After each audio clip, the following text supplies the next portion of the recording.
हाँ, ये देखिए बच्चों, आप लोग को ये मैम ने सिखा दिया। देखो ये कैपिटल अल्फाबेट है, ठीक है, ABCDEF। अब देखो इसमें F कैसे लिखना है। मैम एक बार नॉर्मल वाला F लिख करके दिखाओ। देखो अब ये देखिए, ये वाला F ऐसे लिखते हैं, ठीक है, सिंपल है। और स्मॉल वाला F देखिए ऐसे लिखते हैं, ठीक है, लाइनिंग बस ये नीचे होता है ना। लेकिन कैपिटल F देखो ऐसे लिखते हैं। ये देखो ये F है, समझ रहे हो ना। अब आपको ABCD, अब जरा पढ़ के देखो, ABCDEF G। एक मिनट, जी कैसे लिखा हुआ है, देख रहे हो। हाँ, ये कर्सिव जी है, ठीक है। और आपको कैसा लगेगा, आपको लगेगा Y लिखा हुआ है इस स्टाइल में। Y नहीं लिखा है, ये क्या लिखा है, ये G लिखा है ना। Y देखो ऐसे है और G देखो ऐसे है, ठीक है। और Z देखो इस तरीके से, Z देखो कैसे लिखा हुआ है, ठीक है। ये कर्सिव होते हैं, है ना, तो आपको आना चाहिए।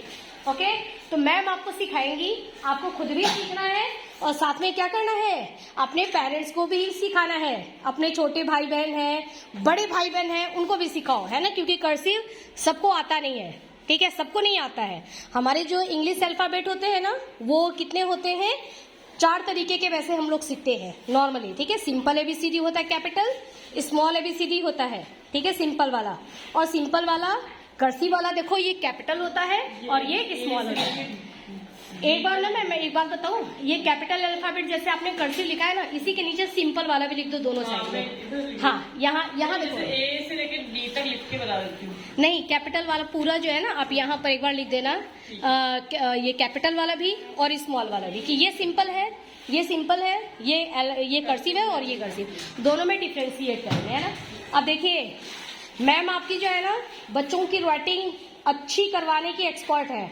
अब आपकी राइटिंग बहुत अच्छा हो जाएगा, बहुत अच्छा, ठीक है। लेकिन आपको वैसे ही करना पड़ेगा, गोविंद से प्रॉपर्ली वैसे ही करना पड़ेगा जैसे मैम आपको समझाती है, ठीक है, बिल्कुल वैसे ही करना पड़ेगा। फिर आप देखना थोड़े दिन परेशानी आपको होगी, लिखने में भी परेशानी होगी कि जी ऐसे बना रहे हैं, लेकिन जैसे जैसे मैम लिखती है ना, जैसे मैम का पेन चल रहा है इस बोर्ड पे, वैसे ही आपको अपनी भी पेंसिल चलानी है, ठीक है। फिर आप देखना जब राइटिंग कंपटीशन होगा ना, तो आपकी क्लास सबसे फर्स्ट आएगी, नंबर 1 पे आपकी क्लास ही आएगी, ठीक है। क्योंकि आपकी क्लास में कौन है, दीक्षा मैम है ना। दीक्षा मैम राइटिंग करवाने में, और बच्चे मिस्टेक कम करें, है ना, मिस्टेक कम करें, गलतियां न हो, इस चीज के लिए आपको एकदम परफेक्ट बना देंगे। A और O में भी अंतर बता दीजिए, ठीक है। मैंने बताया इनको। हाँ देखो O, देखो मैम ने अभी आपको कब से समझा रही है ना, ये O है, O, ठीक है। O और A में देखो हल्का सा ही डिफरेंस है ना। A में देखिए, A में देखो कैसे नीचे की तरफ आ रहा है, और ये हाँ, ये देखो ये S है, कैपिटल कैसे लिखा हुआ है, और स्मॉल में आधी लाइन में, लाइन का आधा, ठीक है ना। साइज देखो, साइज, इसकी साइज आप देखो, ठीक है, और आप इसकी साइज देखो, साइज छोटी हो गई ना, तो ये हो गया। यही है, सेम लिखना है, लेकिन स्मॉल हो जाएगा और कैपिटल हो जाएगा, ठीक है ना। आपको इसको याद करना है, शुरू में आप ABCD सारा याद करेंगे, क्योंकि अब आप लोग क्लास 3rd में आ गए हैं।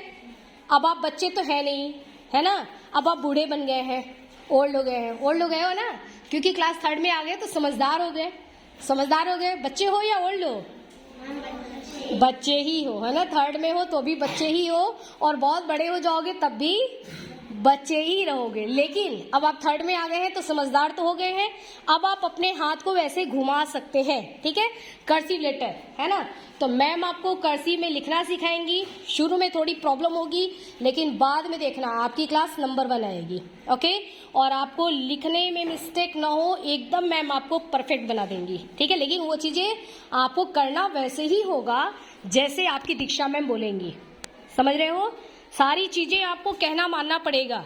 अपनी क्लास को आपको नंबर 1 बनाना है ना, तो आपको दीक्षा मैम के हिसाब से ही चलना पड़ेगा, जैसे मैम कहती हैं वैसे ही। आपकी क्लास में देखो सेटिंग भी क्या किया है मैम ने, रोटेशन हो गया ना, ठीक है। जो आज 3 बच्चे ये जो इस पर बैठे हैं, ये 3 बच्चे कल कहाँ बैठेंगे, पीछे बैठेंगे, ठीक है। पीछे वाले एक आगे आएंगे। अब देखो चित्रांग, नहीं रेयांश, तुम कल कहाँ बैठे थे, पीछे बैठे थे, आज 2nd पे आ गए, अब कल कहाँ रहोगे, हाँ यहाँ रहोगे। उसके बाद कहाँ आओगे, यहाँ आ जाओगे। ठीक है, सारे बच्चों को, सब बच्चों को आगे हर बेंच पे बैठने का देखो मजा है ना, यहाँ बैठने में कैसा लगता है और यहाँ बैठने में कैसा लगता है। ठीक है, तो आप लोग को बिल्कुल मैम के हिसाब से चलना है, जैसे मैम सिखाती हैं वैसे ही करना है। ठीक है, आपको एकदम मैम परफेक्ट बना देंगी, लेकिन आपको वैसे करना पड़ेगा। आप देखो यहाँ पर मैम ने ये क्या बोला है, क्या बता रहे थे मैम, दीक्षा मैम? हार्डवर्ड, ये कठिन शब्द, देखिए ये जो कठिन शब्द है ना, इनको 2 बार लिखना होता है। हाँ तो ये चीज मैं डेली कॉपी में लिख नहीं सकते, ये गलत लिखेंगे। हाँ, मतलब बहुत सारे बच्चे होते हैं, इनकी वजह से भी टाइम वेस्ट होता है। तो केवल कठिन शब्द लिख के भेजूंगी, पेरेंट्स को ये समझ में आना चाहिए। देखो आपको, आप भी अच्छी तरीके से समझ लो और अपने पेरेंट्स को भी समझा देना है ना, कि डेली डेली ये पूरी बातें नहीं लिखी जाएंगी कि कठिन शब्द 2 बार लिखे, 2 बार लिखे, ये रोज नहीं बोला जाएगा, लेकिन आपको 2 टाइम लिखना ही है ना। कठिन शब्दों को 2 बार लिखोगे तो उससे क्या होगा, आपकी प्रैक्टिस होगी। आप भी बोल के बताओ क्या होगा, प्रैक्टिस होगी। और बोल बोल करके लिखना है, लेकिन ये सारी बातें रोज हम डायरी में, कॉपी में नहीं डालेंगे, है ना, कि 2 बार लिखो, बोल बोल के लिखो। ये बात तो आपके समझ में आनी चाहिए। समझ में आ गया है? आ गया है ना? क्यों राधिका, समझ में आ गया है?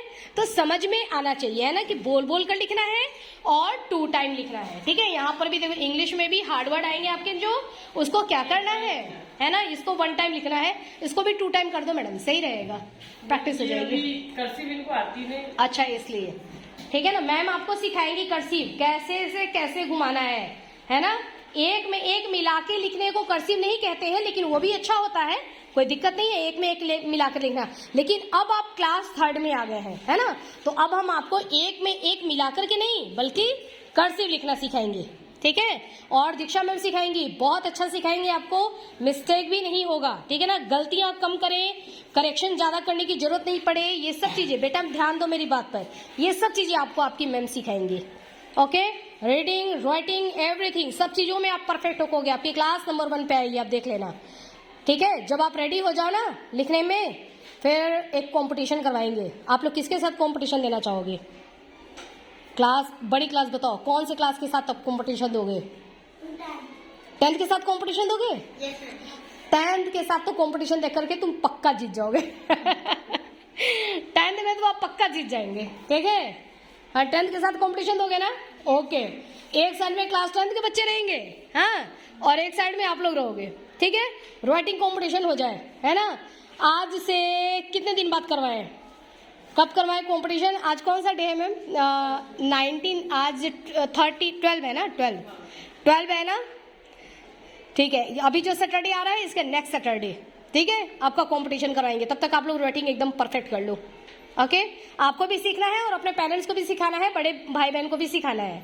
ठीक है, छोटे भाई बहन को भी सिखाना है ना, कि इस तरीके से हमारी मैम ने सिखाया है लिखना। ओके मैम, इसमें